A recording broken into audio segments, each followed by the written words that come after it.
Alô? Boa tarde a todos, todas e todes. Em primeiro lugar, eu gostaria de agradecer ao convite para estar nessa mesa. Acho importante pontuar que a importância da universidade, do diálogo com a universidade, né, e o poder público, porque foi um curso de extensão que no momento, eu estou fazendo o pós-doutoramento no Departamento de Antropologia da USP, estudando violência de gênero no ambiente acadêmico. Fiquei, né, no primeiro dia isso foi falado, inclusive o assédio moral e sexual no ambiente de trabalho e nas universidades, a gente sabe que é um tema muito presente. E em um dos cursos de extensão, né, uma aluna que estava me assistindo e que trabalha aqui me convidou, a Rosilene. Então, eu cheguei ontem, conheci ela pessoalmente, só para mostrar a importância, né, do ensino, da pesquisa e da extensão na universidade. Foi um curso online que eu ministrei. Eu acho importante também agradecer, parabenizar essa iniciativa, né, pelo que eu andei lendo, né, do programa Indira, do protocolo. Eu posso, não tenho um conhecimento profundo de todo o Brasil, é claro, mas, pelo que eu tenho acompanhado, eu posso dizer com tranquilidade que a política que está sendo implementada aqui em Santa Catarina tem um diferencial do que a gente está vendo, né, em outros lugares do país. Agora, me apresentando, a gente sabe que, na academia, as nossas pesquisas, a nossa história de vida, né, ela é muito importante. Para vocês saberem, né, já que a gente falou de vários temas, como a interseccionalidade, qual é o meu lugar de fala? Está sendo muito outro tema muito falado, né? Qual é o meu lugar de fala? Quem é a Carolina? Né? Eu sou professora na Federal de Juiz de Fora, mas eu sou de São Paulo, do ABC Paulista. Sou filha de imigrantes nordestinos, acho isso uma identidade importante, né? Filha de uma baiana com um pernambucano. Cresci no ABC Paulista, estudei a minha vida inteira em escola pública e, por passo na USP com 19 anos e vou estudar em uma das universidades mais racistas do país. Eu só consegui permanecer na Universidade de São Paulo porque eu tive bolsa alimentação, bolsa moradia e bolsa trabalho. Então, nós sabemos que as políticas de ação... Eu venho numa época que ainda não existiam políticas de ação afirmativa, mas posso dizer que a minha trajetória na USP ela é muito importante porque eu participo, não é só o conhecimento acadêmico intelectual, e esse conhecimento acadêmico intelectual vai me possibilitar que, teoricamente e epistemologicamente, eu debata as questões que eu venho trazer, mas também a minha participação nos movimentos sociais, no movimento negro, no movimento feminista, no movimento estudantil, no MOVA, no movimento de alfabetização. Se fosse para falar quem é a Carolina, professora, é isso... Do ponto de vista de identidade, eu sou uma alfabetizadora de jovens e adultos, certo? Então, eu venho da educação de jovens e adultos, alfabetizei os funcionários da universidade, e na Associação de Moradores do CRUSP, isso em 97, 98, eu recebo uma série de denúncias de estupro e de violência na Universidade de São Paulo, e é muito interessante que eu vou falar muito disso aqui, quando a gente adentra uma universidade, uma instituição, a forma como isso é trabalhado no nosso imaginário, no sentido que é como se a gente vestisse a camisa, e eu fico pensando, por que só em 2015 é que vai surgir na Universidade de São Paulo a rede Não Cala, de docentes, que vai falar da violência e do assédio, sendo que isso sempre aconteceu na USP, sempre aconteceu nas universidades, e de uma forma muito especial nas faculdades que eu chamo trio de ferro da educação brasileira, que é medicina, engenharia e direito. O que a gente percebe, eu vou desconstruir um pouco, né? Eu preparei essa fala um pouco... mudei os slides, né, porque a gente teve a fala da doutora Karen, da doutora Vera, que eu posso dizer que uma trouxe mais uma perspectiva racial e a outra trouxe mais uma perspectiva de gênero, e eu vou tentar articular essas duas falas explicando o que seria a interseccionalidade. Acho que, conforme eu for trazendo as discussões, eu também vou situando e problematizando. A gente falou da questão das mulheres negras, dos dados, então eu retirei da minha apresentação todos os dados e trouxe um pouco aspectos dessa dimensão na cultura e na arte, né? Então, eu inicio com essa imagem, porque como a doutora Érica acabou de trazer esses estereótipos, né? Como foi falado também aqui nessa mesa, a Patrícia Hill Collins fala das imagens de controle. A gente sabe que essa figura da ama de leite está muito presente no nosso imaginário com relação às mães negras, né? Então, nessa perspectiva de falar da interseccionalidade, eu vou situar um pouco como esse conceito surge nos Estados Unidos, mas como nós percebemos que tivemos autoras e autores que já trabalhavam com uma perspectiva interseccional, mas que não nominavam essa perspectiva de interseccionalidade. E aí, como um exemplo significativo, eu vou trazer a Lélia Gonzalez, que tem um artigo, se vocês derem um Google agora, Racismo e Sexismo na Sociedade Brasileira. Uma outra autora, antropóloga, que é argentina, e que na América Latina, nessa discussão da violência e do feminismo, é muito conhecida, que eu acredito que vocês já devem ter ouvido falar, é a Rita Segato. A Rita Segato também tem um artigo chamado O Édipo Brasileiro, que ela vai falar que, na sociedade brasileira, nós temos uma dupla negação de gênero e raça. Nós negamos essa herança negra, essa herança da mãe África, essa herança da mulher africana, e negamos também essa dimensão da mulher, né, dessa mãe nutridora. No movimento negro, nós utilizamos a imagem, né, por isso essa imagem, né, dessa mulher negra como aquela que nutriu e verteu o próprio leite para alimentar uma elite racista, machista e misógina que a coloca na base da pirâmide, né? Acho que isso é muito importante.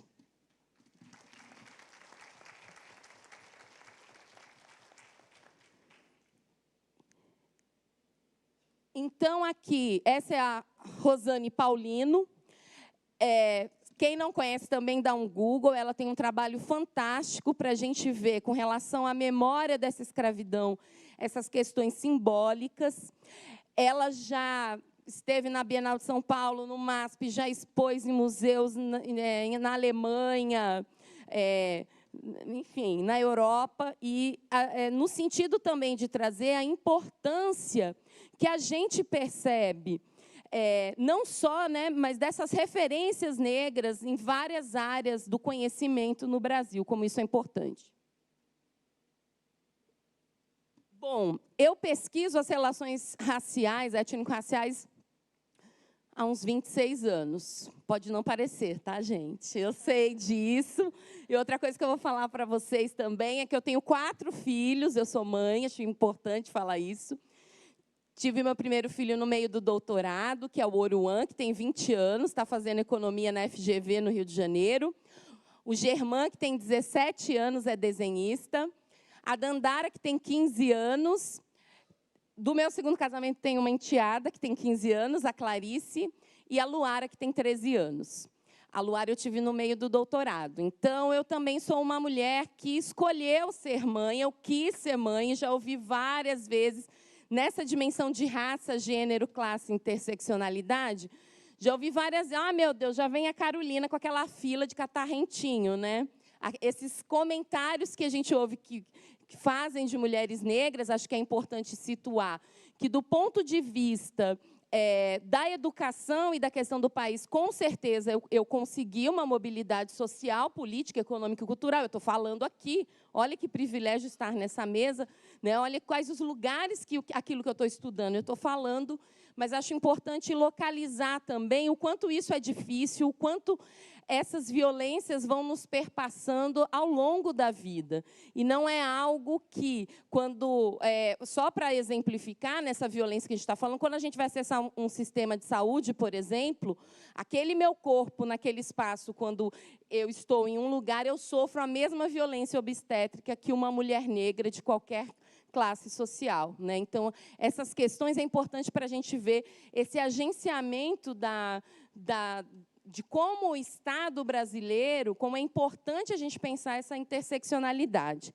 Mas, para situar isso, eu trago um dos meus professores, né, que é uma referência no país sobre esse tema, é o Kabengele Munanga. E eu acho importante a gente perceber, e cada vez mais se aprofundar, que quando a gente está falando da dimensão de raça e de gênero, a gente também está falando de campos em disputa. E esses campos em disputa, para quem quer se aprofundar, é muito importante entender que cada universidade, cada grupo de pesquisa, vão ter referenciais teóricos e metodológicos para poder pensar e acionar essas questões. Então, eu trago esse referencial por quê? Porque eu entendo que no sistema jurídico brasileiro e na formação histórica, cultural, filosófica da sociedade brasileira, nós temos uma dimensão de que o racismo, durante muitos séculos, foi legitimado por um discurso religioso, bíblico, né? E aí, quem quiser se aprofundar, tem o mito de Cã, toda a dimensão, né? Para vocês terem uma ideia, a Espanha, em 1500, quando a gente não tinha as teorias cientificistas e racistas do século XIX, biologizantes, que a gente só vai ter no século XIX e no século XX, a Espanha tinha um tratado que falava da limpeza de sangue. E esse tratado, do ponto de vista jurídico, só entendia como herdeiro aqueles que fossem filhos de espanhóis legítimos. Em que sentido? Judeus estavam fora, negros estavam fora, que era uma forma de proteger o poder econômico e a herança quando esses espanhóis tinham filhos com as indígenas ou com as mulheres africanas. Então, falar da interseccionalidade é falar dessa estrutura colonial que é a base e a estrutura da formação em direito no Brasil. E aí eu vou também trazer um pouco isso quando a gente vai falar, né, no Brasil colônia, em todo esse período, né, se a gente pensa a nossa referência, a Universidade de Coimbra, que foi fundada em 1200 e pouco, a elite brasileira mandava para Coimbra os seus filhos que iam se formar doutores, né? E eles retornavam. Então, a gente está falando de uma formação em direito daqueles que iam para a Europa, né, se colonizavam mais ainda com relação à dimensão intelectual, retornavam para ocupar cargos de poder e decisão na sociedade brasileira. Então, o nosso direito ele é marcado pela questão de gênero, raça, classe e sexualidade. E a própria dimensão de gênero já está relacionada às disputas lá em Coimbra, né? Quando nós falamos, por exemplo, da cultura marialva. O que é a cultura marialva? Já é um instrumento que era ensinado de inferiorização e subjugação da mulher na cultura portuguesa, certo? Quando a gente fala dessa formação, então, a gente tem a religião aí que vai justificar, e aí acho importante dizer que só em 2004 o Papa João Paulo II pediu perdão à comunidade negra, aos africanos, né, e à comunidade negra, no sentido de dizer que a Igreja Católica, né, se utilizou do discurso de que os negros não tinham alma para poder escravizá-los. Então, só em 2004, a Igreja Católica formalmente pede perdão por conta disso. E essa perspectiva de considerar esse grupo sem alma está ligada a essa dimensão da explicação do racismo do ponto de vista religioso, ok? O que é importante a gente entender? Que toda essa formação, em menor ou maior grau, ela está presente no nosso imaginário, né? A Rosilene até falou de uma imagem na aula que eu utilizei, que hoje eu não trouxe, mas é da Annette Collars of Benetton, que você tem um menino negro com um chifrinho e um menino loiro com os cachinhos. Então, para a gente entender essa questão da interseccionalidade, quando a gente fala de relações étnico-raciais, no Brasil, eu estou falando dessas tensões raciais entre brancos, negros e indígenas. Mas, se a gente pega aqui a realidade com relação a gênero, raça e classe no sul do país, e se a gente lembra da guerra da Ucrânia, nessas dimensões dessas violências que são acionadas, a gente lembra o que o deputado falou. Olha, elas estão em situação de guerra, elas são loiras, têm os olhos claros, são mulheres mais fáceis de serem predadas, de serem violentadas, de serem estupradas. Basta que a gente fale aqui no sul do imaginário com relação à China. Não chore, China véia, não chore. Foi sem querer que eu te esfolei com as minhas esporas. Com relação às polacas. Então, olha como a questão da sexualização da raça e da racialização da sexualidade, nessa perspectiva interseccional, está interligada. O que a gente cresceu ouvindo das polacas, né, das polonesas, das romenas? Que elas eram mulheres fáceis, que elas não eram boas mães, que elas eram alcoólatras. Estou falando mentira, gente? Hein? É verdade ou não? É? Eu? Não?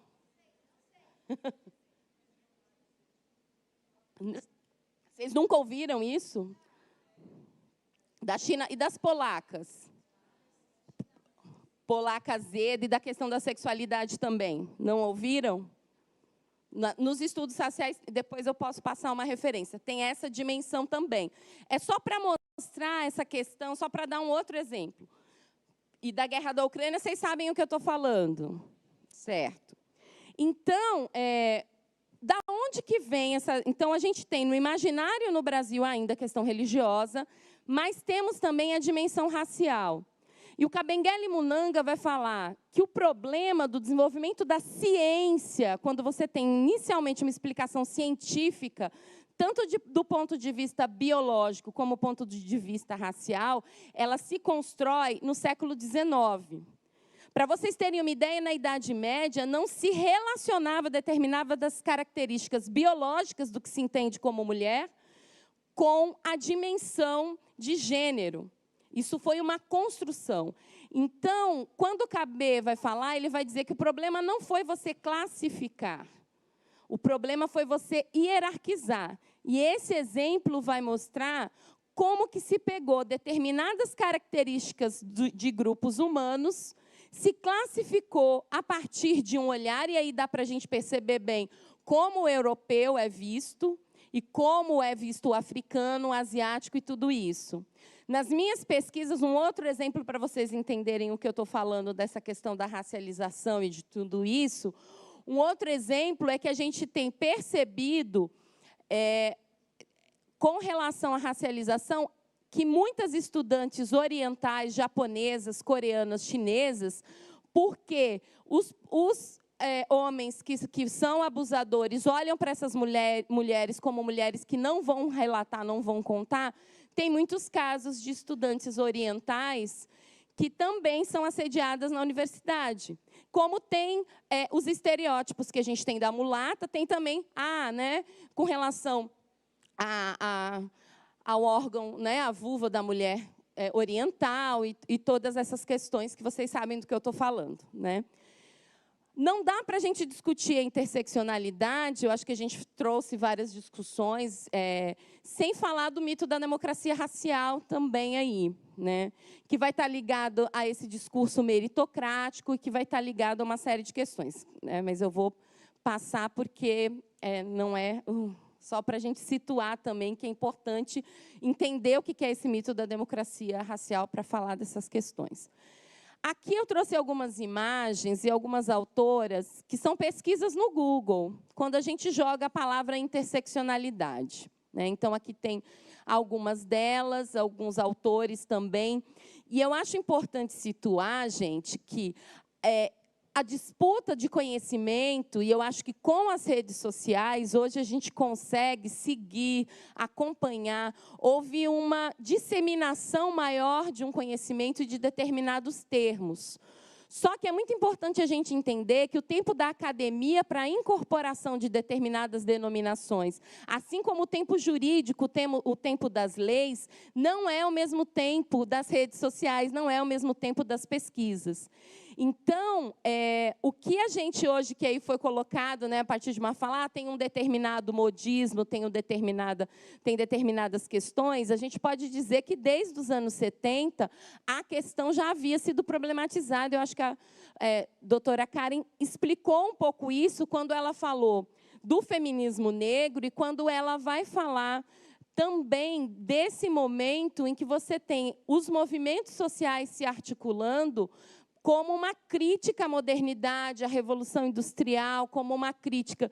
E os vários pensamentos políticos também. Foi falado aqui do capitalismo, foi falado da dimensão do neoliberalismo. Por isso que, quando a gente vai pensar a interseccionalidade, a gente vai pensar esses eixos. E também, algumas autoras têm problematizado que não é só uma questão de soma. Olha, eu sou mulher, eu sou negra, eu sou trans, eu sou periférica. Não é você somar e aí você, de repente, soma e cria uma hierarquia de opressões. Não, espera aí. Se você é mulher, negra, trans e deficiente, aí coitada dela.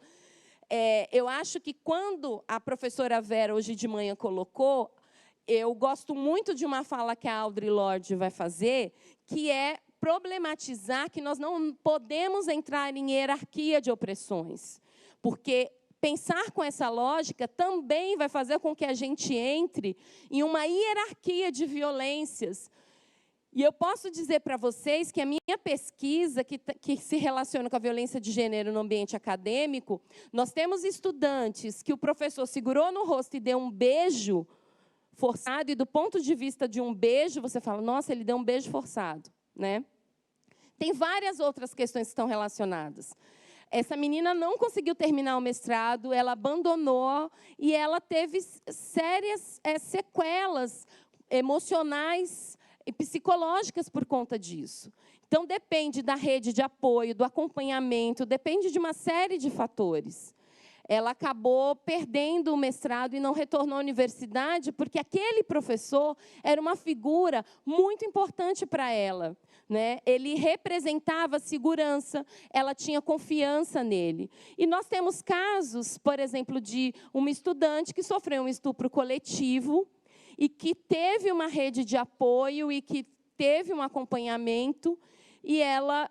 Claro que a gente sabe que quem vive uma situação de violência sexual, é uma marca, você aprende a conviver com aquilo, para o resto da vida aquilo vai estar presente na sua vida, aquilo não te define, a sociedade acaba lidando com isso de uma forma muito preconceituosa, no sentido de olhar para essas pessoas e entender que aquilo vai, de uma certa forma, desaboná-la do ponto de vista intelectual, do ponto de vista de tudo isso.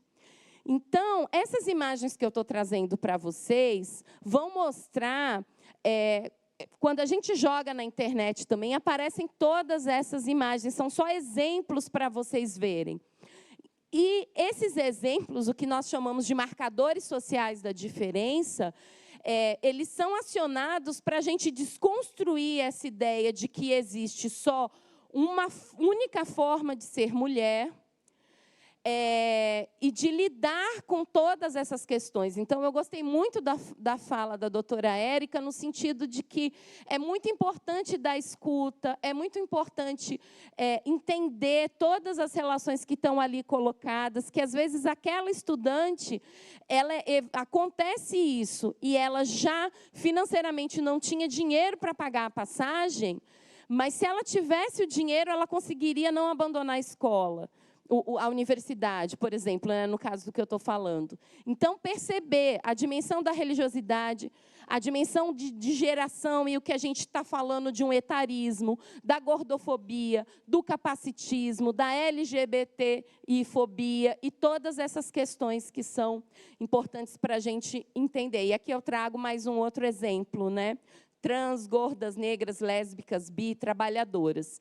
E aí, da onde eu tirei, né, desses grupos feministas que têm se multiplicado nas redes sociais, se multiplicado nessas questões todas, né?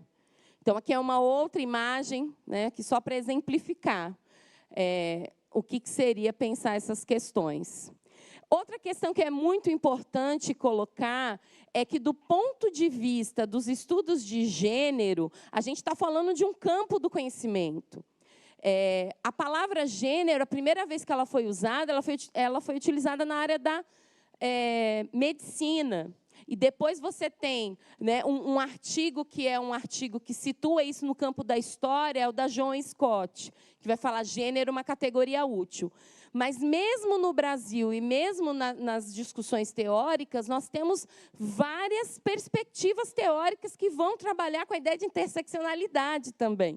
Então, nem a interseccionalidade seria uma categoria única. A gente está falando de disputas, a gente está falando de perspectivas, a gente está falando de pautas. Eu acho muito importante, até um extremo que é chamada, né, as feminazes e tudo, que são as mulheres que são chamadas de mulheristas porque não entende, por exemplo, que mulher trans é mulher, que retornam para uma concepção biológica. Não, para ser mulher tem que ter nascido do sexo feminino e tudo isso. E aí as violências que essas feministas né, também realizam com as mulheres trans.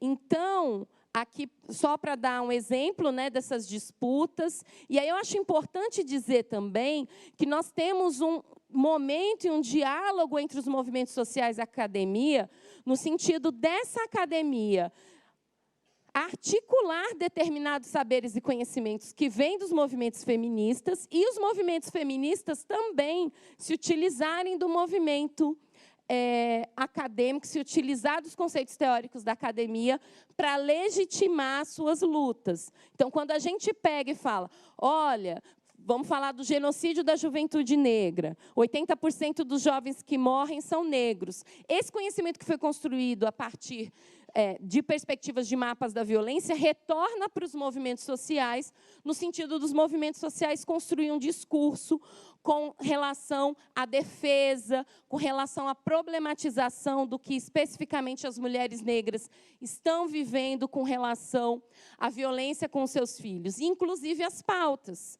Não hoje com a PL, porque isso, né, unificou a PL sobre o aborto, unificou todas as lutas. Mas eu já vi mulheres negras que problematizam o seguinte, olha, beleza, a gente vai discutir a questão, né, da descriminalização do aborto, mas a gente também quer discutir junto com isso o genocídio da juventude negra, porque aqui a gente quer garantir a vida aos nossos filhos que já nasceram.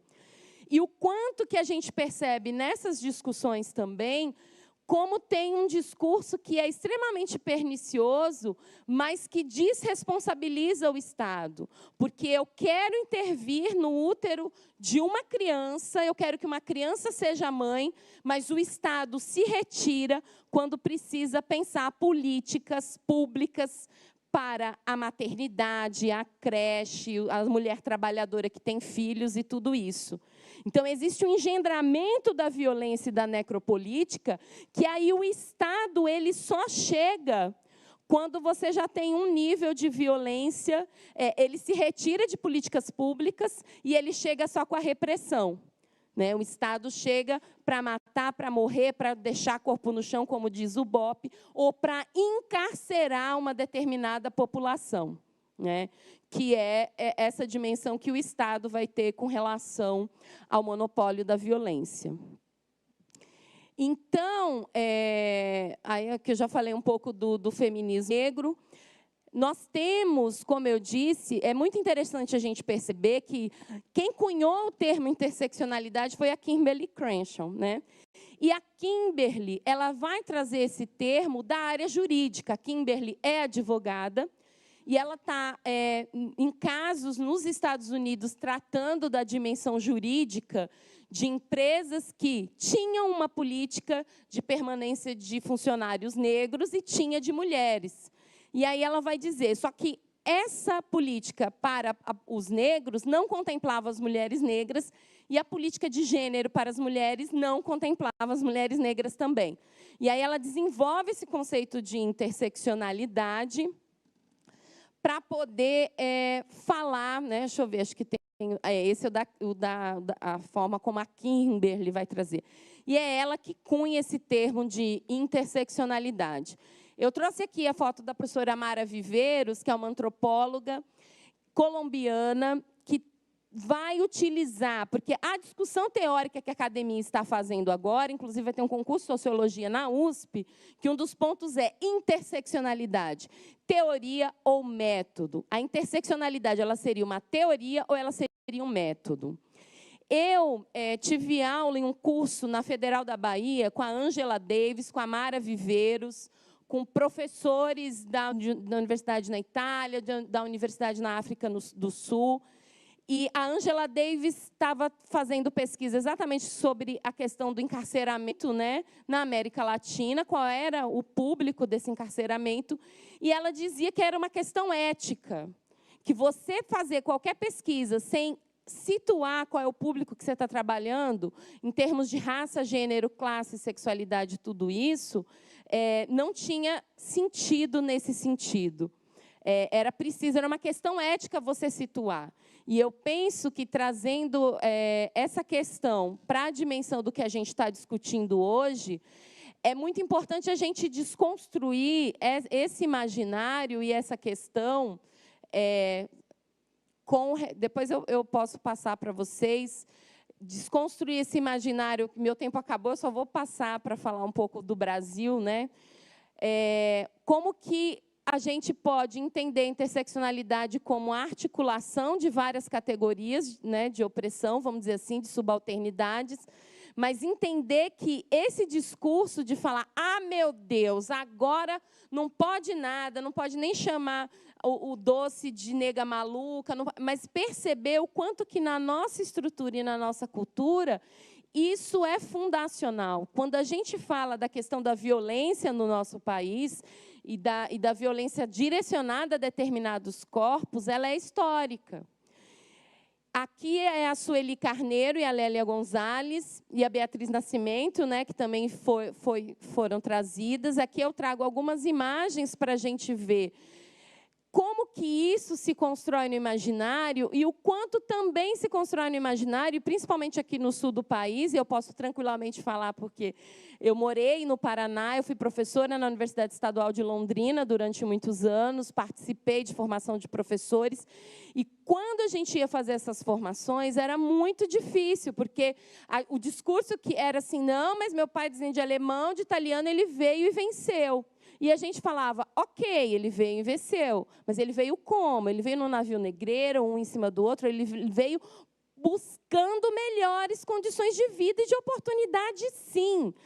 A Europa estava em guerra, mas a gente está falando de um grupo que, nesse projeto político de embranquecimento do Brasil, houve políticas públicas do Estado brasileiro para receber os imigrantes europeus, e não houve política pública para poder inserir na dimensão do trabalho, da saúde, da economia, a população negra, que no pós-abolição ficou largada à própria sorte.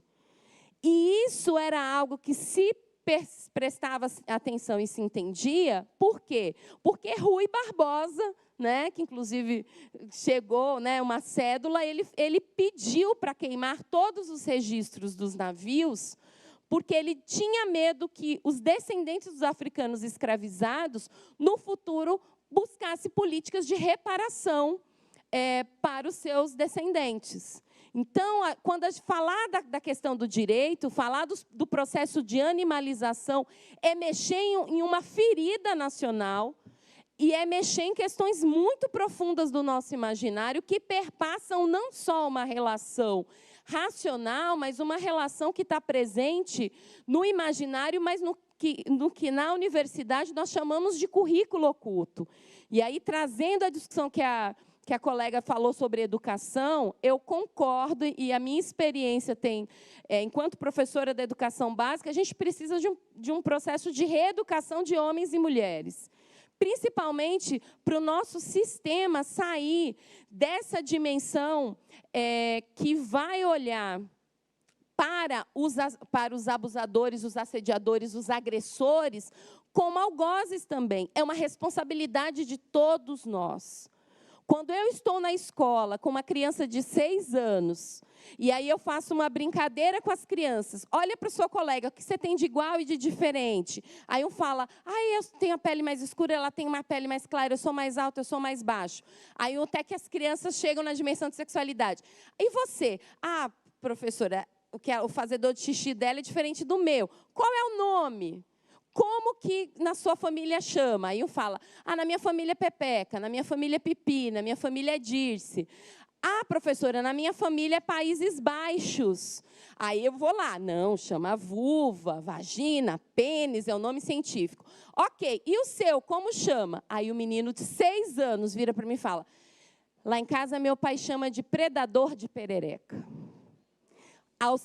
Até me arrepia, aos 6 anos de idade, ele aprendeu que o órgão dele é predador de perereca. Né?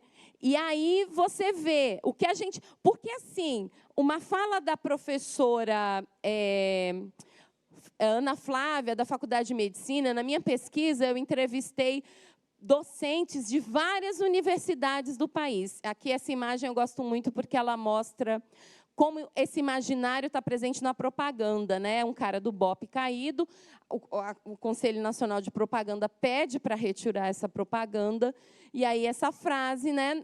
Ao fundo, a favela da Rocinha, e pacificar foi fácil, eu quero ver dominar. Eu já passei meu tempo, depois nas perguntas eu posso voltar a algumas questões, viu? Você tinha razão, né, Mar? Não consegui concluir, mas eu... Combinei com a Rosilene, vou falar aqui, eu volto para dar um curso. Ela já convidou, por isso que eu já estou me convidando, porque acho que é importante. E também, como a professora Érica, como muitas que eu ouvi aqui falando, a gente tem que ter um curso, gente. Porque eu aprendi muito, quero aprender também muito mais, principalmente no campo jurídico. Então, eu... Vou finalizar com essa imagem, né, e com essas duas propagandas, porque, para mim, elas sintetizam. Né? Então, articulando todos os dados que a doutora Karen trouxe, né, da mulher negra, para a gente focar em entender a questão da interseccionalidade. Você tem a ausência do Estado brasileiro, a ausência de políticas públicas. Uma polícia que é muito mais patrimonialista do que vai pensar em termos de direitos humanos, direitos sociais, direitos civis. Um sistema jurídico e uma formação em direito ligada ao direito canônico romano, que o Sérgio Buarque de Holanda vai falar, o poder do pater familias, que tinha o poder de vida e de morte sobre os corpos das crianças, dos escravos e das mulheres. Me arrepia, gente. Ele tinha o poder de vida e de morte sobre o... É em cima desse direito que o nosso direito legisla, que ele cria a lei. Tem uma base ali, é o direito canônico romano. E a gente sabe que, em outros países, você vai ter outros alicerces. Não é à toa que, quando a gente vê os trotes e a violência em universidades tradicionais, como a Universidade de São Francisco, né, do Largo de São Francisco, na USP, de Direito, a gente vai percebendo como essa visão colonial e de superioridade num grupo está relacionada à dimensão legisladora e, com relação à população negra, no pós-abolição, eu abandono esse grupo à própria sorte. As mulheres são mulheres negras são as que menos ganham, e, para se defender, né, a gente não tem o pai. A gente tem o pai, nessa visão do pai-Estado, ele também não garante essas políticas, e, quando ele retorna para essa sociedade, é para punir, né, para punir esses jovens. Um país que mata sua população jovem na idade mais fértil, gente, tem algum problema. E aí essas mulheres negras estão abandonadas à própria sorte, e aí nessa imagem você vê esse jovem negro ali nas pernas dela, e elas só têm o próprio corpo e a própria para se interpor, para defender os seus filhos. Né? Então, acho que pensar esses aspectos é importante para quando a gente for pensar em interseccionalidade e pensar a violência de gênero.